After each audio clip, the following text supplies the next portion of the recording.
Dan bakat itu karena memang karunia Allah sudah ada sejak ya kita di dalam rahim ibu. Tuh.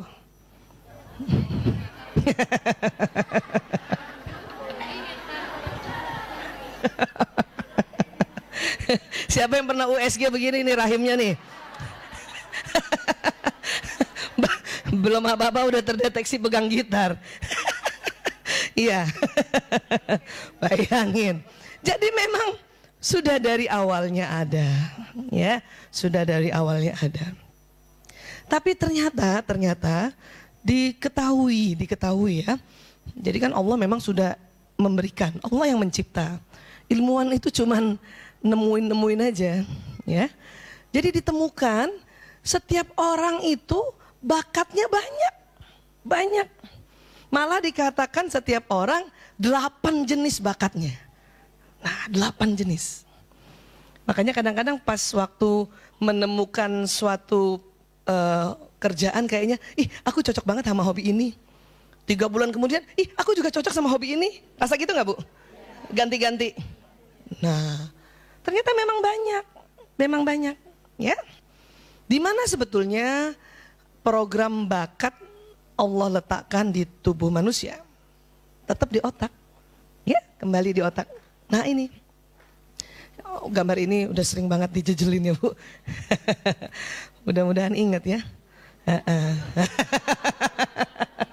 Yang penting punya otak, Bu. Ya Allah. Otak terbagi 2. Pegang dulu dong. Yang kanan. Yang kiri. Ya, terbagi 2-nya begitu ya. Iya. Nanti belahan kanan juga otak besar ya, terbagi 4 besar. Karena nanti ada yang kecil, 4 besar. Ya, yang paling depan itu ini sengaja dikasih warna merah, aslinya bukan merah. Ya, pernah makan otak sapi? Nah ya kayak gitu dah. Yang depan, yang frontalis di depan, namanya frontalis. Punten, kita kalau nanti belajar otak dan tubuh manusia pakai bahasa Latin, itu kesepakatan internasional ya. Dikasih nama frontalis, ya. Yang nemuin kebetulan orang Latin, frontalis di depan, ya. Kemudian yang kuning bagian tengah, coba pegang dulu kepalanya di tengah, persis ubun-ubun, pegang dulu. Iya, dapat, Bu. Kirain gak dapat. Sekepalan tangan itu pas di tengah, ya, kan ada sebelah kanan kita pegang juga, sebelah kiri kita pegang. Itu yang disebut lobus paritalis. Apa, Bu? Ya, nggak apa-apa kan pakai bahasa Latin. Ya supaya lulusan Rumil tuh Masya Allah, selain bahasa Arab dia tahu bahasa Latin, dia tahu. Paritalis inilah di dalamnya neuron sel otak itu berisi watak dan bakat. Emang di situ isinya. Walaupun nanti sel otak yang lain menunjang, ya, Jadi di situ. Jadi kalau ibu mau tahu bakat dan watak ibu, posisinya coba pegang dulu kepalanya. Iya, elus dulu, belai dulu. Sayang dulu ya Allah. Ucapkan syukur dulu ya Allah, terima kasih ya Allah. Saya punya watak. Yang unik watak Allah simpan di sini, kekuatan plus program kelemahan juga. Ya. Orang yang tipe apa, Bu? Pemikir, ada? Masih ingat? Hasratnya selalu melakukan apa-apa yang sempurna. Kekuatannya ada, sudah ada. Juga kelemahannya sudah ada. Ya. Kekuatan orang pemikir karena selalu mau melakukan dengan sempurna, maka dia detail, mendalam. Ya, teliti, rapi, telaten. Ya, ciri khasnya mikir mulu. Apa-apa dipikirin. Ya. Bahkan dia bisa berpikir, memikirkan planning kehidupannya ya sampai 20 tahun ke depan. Ya Allah. Terus ada watak yang bukan pemikir. Ya Allah, gue mah sehari syukur, sehari lewat syukur. Mikir 20 tahun, ya Allah, kayak kredit rumah. Tapi emang begitu. Pantang tipe pemikir dikasih nasihat, Bu, jangan mikir ya. pantang tuh. Pantang. Langsung stres. Gimana orang programnya udah ada di situ? Ya. Jadi gimana dong Bu Aisyah kasih nasihatnya? Bu, mikir yang enak-enak aja ya. Gitu. Karena memang aslinya pemikir, ya. Jadi watak ada di sini. Bakat juga ada di situ, ya. Yuk, next lagi. Lanjut. Mana Mbak? Ya, kalau dibilang bakat itu apa sih? Apa sih bakat, Bu? Ini punten ya, ini dikasih penjelasan oleh para ahli ya. Maaf teman-teman yang ada di luar mungkin nggak kelihatan, tapi saya bacakan ya. Bakat adalah kemampuan bawaan, tuh kemampuan bawaan. Jadi dari sononya ya, yang merupakan potensi yang masih perlu dikembangkan atau dilatih untuk mencapai suatu kecakapan, pengetahuan dan keterampilan khusus. Jadi bakat itu kemampuan yang masih harus dikembangkan dan dilatih. Supaya nanti bakat ini ya yang menjadi sesuatu yang kita bisa buat kehidupan kita ini. Ya. Kalau seorang ibu mulai belajar tentang bakat, ya, kemudian bisa mendeteksi bakat sendiri dulu, kemudian bisa mendeteksi bakat suaminya, kemudian mendeteksi bakat anaknya, wah itu enak sekali itu. Jadi nanti kalau anak-anak diskusi tentang saya mau ambil sekolah apa ya Bunda, Umi, aku cocoknya sekolah apa ya? Nah itu kita bahas tentang bakat. Juga wataknya, ya. Kenapa? Karena ya, bakat itu bukan sekedar hobi yang kita lakukan saat ini. Bakat ini juga yang nanti menentukan arah kesenangan apa yang kita mau kerjakan. Ada bahasa sekarang istilahnya, passion. Passion itu basicnya bakat. Bu Aisyah gimana ya mau tahu itu passion aku? Gampang. Ibu seneng gak kerjainnya? Itu gue banget. Nah itu. Itu berarti passion dan itu berarti didasari oleh bakat. Ya, lanjut. Nah, dan bakat tuh macam-macam. Tadi ada berapa Bu bakat kita? 8. Tapi ditemukan bakat berikutnya yang ada bakat ke-9. Ya. Uniknya bakat ini begini. Ada orang yang bakat utamanya bisa berdiri sendiri. Misalnya bakat musik itu bisa berdiri sendiri. Artinya dia bisa punya pekerjaan menjadi pemusik. Musik itu ya khusus ya, musik. Tapi ada bakat yang dia harus ya sebagai ini tadi ya dasarnya saja untuk di bidang sesuatu ya. Jadi di dalam otak itu nggak ada bakat arsitek, nggak ada. Bakat insinyur nggak ada. Tapi bakat pemusik memang ada memang. Tapi dia bakatnya insinyur nggak ada. Dia bakatnya arsitek nggak ada. Tapi dia bisa menjadi profesi arsitek karena ada bakat yang disebut visual spasial atau spasial visual. Itu. Apa sih visual spasial? Nanti kita jelaskan. Tetapi orang yang punya bakat spasial visual yang ada di sini itu, ya, itu biasanya orang-orang yang pandai melihat ruang, pandai mengukur ruang, ya. Nah, itu nanti adalah kemampuan yang nanti bisa dia pakai untuk misalnya, saya mau ambil sekolah arsitek, itu bisa. Saya mau ambil desain, itu bisa. Atau saya mau jadi pilot, itu bisa. Makanya tes untuk jadi pilot, dilihat itu, ada nggak kecerdasan visual spasialnya? Kalau nggak ada, nggak usah diterima. Kenapa? Entar dia nggak bisa lihat awan. Dia nggak bisa ukur awan ntar. pilot nggak punya kecerdasan visual spasial, gimana? Ya, iya. Jadi seperti itu, ya. Ya, nanti kita bahas lagi 8 itu apa aja. Ya, lanjut. Dan bakat baru muncul atau teraktualisasi bila ada kesempatan untuk dikembangkan. Ya, pernah dengar istilah bakatnya terpendam? Itu maksudnya bakatnya udah ada di otak, tapi belum muncul. Kenapa? Nggak ada kesempatan dikembangkan.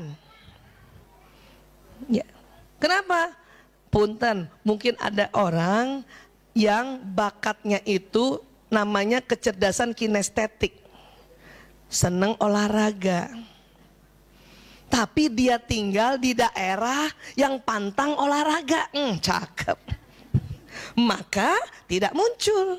Kenapa? Nggak ada kesempatan. Ya, nggak ada kesempatan. Makanya sekarang sekolah yang bagus adalah sekolah yang juga menyelenggarakan ya kegiatan-kegiatan yang menunjang ya kesempatan bakat ini. Apa namanya, Bu? Ekskul. Nah, kalau intrakurikuler mah kudu diikutin. Mau bakat apa aja harus belajar matematika. Mau bakat apa aja harus belajar sejarah. Mau bakat apa aja harus belajar bahasa Indonesia. Tapi itu nanti intrakurikuler aja, ada anak yang senang matematika, ada anak yang what? Apa pelajaran yang kamu paling tidak suka? Matematika. Ibu ada? Cepet banget ya. Tapi jangan salah, ada orang senang banget matematika. Ya Allah, I love math.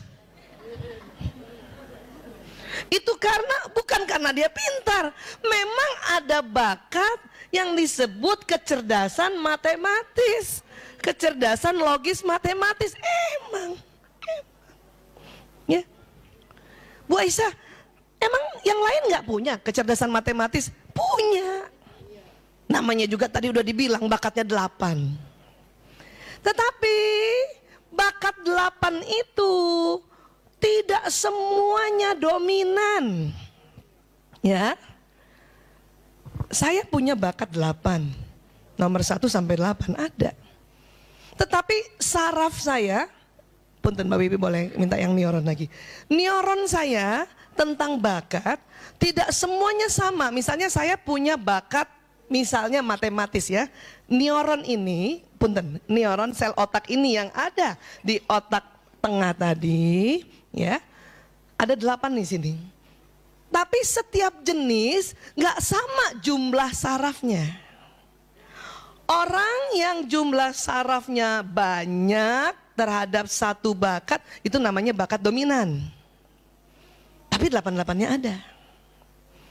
Ibu, kalau ibu tanya, Bu Aisyah bisa masak? Bisa. Tapi nggak suka. Nggak jago. Kenapa? Sama ibu. Asik, ada teman. Iya bisa doang. Kenapa? Ternyata sewaktu saya ukur bakat saya, bakat yang untuk masaknya urutan nomor 8. Bisa masak, ya Allah. Waktu saya ketemu ibu mertua saya, terus saya lihat beliau juga tidak suka masak. Ya Allah.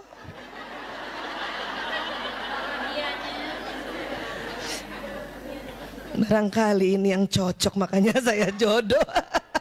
Bukan jodohnya justru sama ibu mertua. Ya gitu. Ya. Siapa suka tanaman?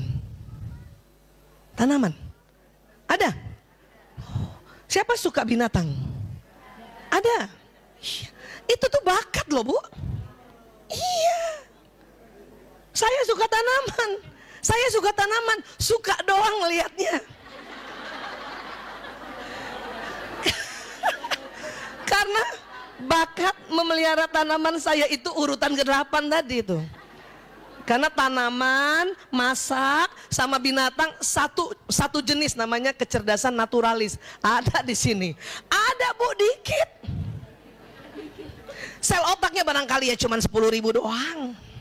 Ini kan 100 miliar. Bakat saya apa? Waduh, apa ya? Dulu tuh, dari dulu ya, saya seneng banget kalau ketemu orang banyak ya. Terus kalau ketemu orang itu, pantang kalau nggak ngomong-ngomong dulu dikit. Itu tuh saya ya, dari kecil. Pantang tuh ketemu orang cuman, ya pantang banget, dosanya. Pantang banget. Ternyata itu bakat. Namanya kecerdasan interpersonal. Oh Allah. Itu bakat ternyata tuh ya. Jadi Ibu, kalau ada anak kita yang dikit-dikit salaman sama orang. Ada tuh. Masuk masjid ya Allah semuanya disalamin. Itu bakat. Langsung ibu bahagia, ya Allah. Calon bakat public figure. Ini anak saya bakal jadi motivator. Kenapa? Karena hubungan interpersonal nggak semuanya orang ada di kepala. Ada semuanya, tapi nggak semuanya dominan. Ya, ada semuanya. Ada ibu-ibu atau orang juga bilang, saya seneng juga sih ketemu banyak orang. Tapi ya gitu. Mukanya gitu, ya gitu. Berarti kecerdasan interpersonalnya nomor 8 tuh. Udah ketahuan dah. Bu Aisyah, bisa nggak kecerdasan atau bakat yang nomor 8 kita upgrade? Supaya dia naik dari nomor 1, bisa. Tapi lama. Kelamaan. Mending yang di-upgrade maksimal itu yang urutan 1 sampai 4 atau 1 sampai 5. Ya? Masa nggak bisa sih Bu Aisyah? Bukan nggak bisa. Waktunya. Waktunya. Bu, kecerdasan naturalis saya nomor 8. Itu tadi termasuk masak tuh Bu ya. Ya. Bisa aja sih saya disuruh kursus masak gitu. Karena kecerdasan naturalis nomor 8, nilai masak saya tuh 5,5 sebelum dikursuskan. Tapi pas dikursuskan cuma naik 6. Nah buat apa? Butuh waktu. Udah seminggu 4 kali kursus masak. Rasanya begitu doang. Dari 5,5 sampai 6. Saya dulu pernah digangguin sama suami saya dulu. Apa dia bilang? Suami saya kan kalau panggil saya Bu Isa ya. Bu Isa itu kalau dia mau masak, dia bikin proposal dulu. Kenapa? Karena dia tahu saya jago banget bikin proposal. Kenapa? Karena saya senang kegiatan yang karena kecerdasannya Masa sayur asam bikin proposal dulu? Kan gitu. Itu. Tapi kecerdasan saya apa sebetulnya? Itu tadi interpersonal. Mending saya dikursuskan apa? Bicara, bukan bicara. Sekolah-sekolah yang ada kaitannya dengan public figure, public speaking dan sebagainya. Saya nggak dikursusin aja, kecerdasan interpersonalnya 8.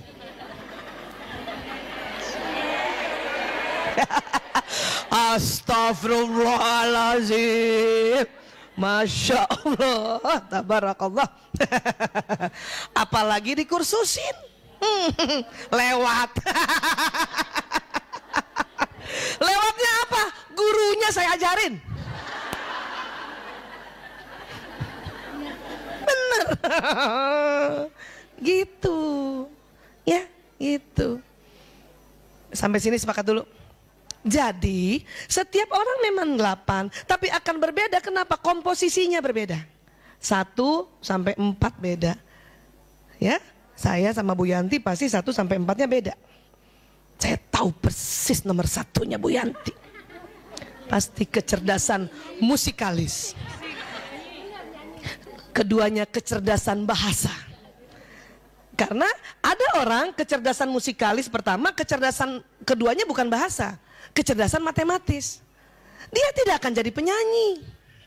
Dia akan menjadi musisi yang bikin lagu yang pakai not balok. Kan perlu kecerdasan matematis itu. Ya.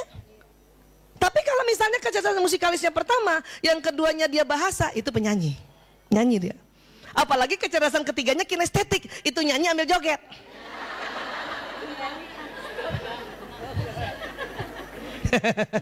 Beda kan? Iya. Kalau kecerdasan musikalis pertama, yang kedua matematis, ya, yang ketiga dia intrapersonal. Oh, bakalan dia bikin lagu doang, nggak muncul-muncul. Itulah penulis lagu. Yang ngetop yang bawainnya. Penulisnya kadang suka dilupakan. Kenapa? Karena memang dia nggak mau muncul. Dia punya kecerdasan intrapersonal, bukan intrapersonal. Ke dalam. Dia lebih menyenangi sendiri, kemudian dia mengarang, dia menciptakan, ya, dia memahami tentang kehidupan dan dia buat lagu. Tapi karena ada kecerdasan musikalisnya, dia bisa masukkan ke irama-irama. Kemudian kan dia ada kecerdasan matematisnya, dia tahu itu not, do, abis do ketemu la, itu bisa ya begitu ya. Saya kadang-kadang heran ya, kok bisa begitu ya? Kenapa heran? Ya karena kecerdasan matematis saya nomor 7. Makanya ya kadang-kadang kalau ada orang yang kaitannya dengan hitung-hitungan, waduh saya udah malas banget tuh. Dulu ingat banget pertama kali kawin nikah nih ya, kata suami, tolong semua pengeluaran ditulis ya.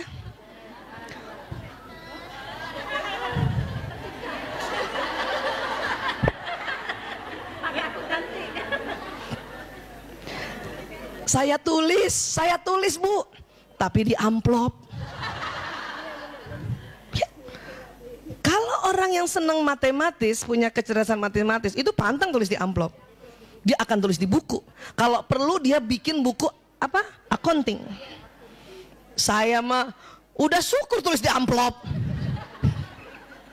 Tadi juga lupa, ya Allah tadi daging berapa ya? Kira-kira aja dah. Pokoknya ada angka-angkanya gue laporan tiap bulan. Aduh. Pokoknya kalau disuruh ngitung, disuruh nulis, ya Allah itu menjadi sebuah beban bagi saya. Kenapa? Karena kecerdasan matematisnya nomor 7. Mendingan suruh ngejelasin aja dah. Beli daging di mana? Beli bawang putih di mana yang murah? Ah itu. Mendingan begitu. Jangan nanya angkanya dong. Tapi karena ada, bisa juga. Cuman nggak jago, jago amat istilahnya gitu. Ya, iya.